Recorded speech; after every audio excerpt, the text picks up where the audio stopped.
সুস্থ হয়ে নিজের মেয়ে দুর্গাকে দেখে কেঁদে ফেলল জগদ্ধাত্রী।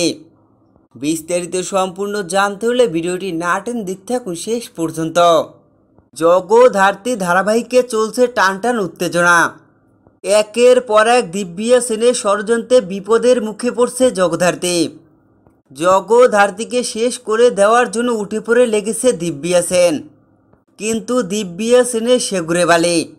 তাই সমস্ত প্ল্যান বানচাল করে দিয়ে জগদ্ধাত্রীকে সুষ্ঠুভাবে বাঁচিয়ে নেয় দুর্গা। দুর্গা কিছুতেই তার মায়ের কোনো ক্ষতি হতে দেয় না। দেখা যায় জগদ্ধাত্রী হাসপাতালে রেসপন্স করতে শুরু করে। আস্তে আস্তে স্বাভাবিক হয়ে ওঠে জগদ্ধাত্রী। জগদ্ধাত্রী চোখ মেলেই তার মেয়ে দুর্গাকে দেখে আবেগে কান্নায় ভেঙে পড়ে।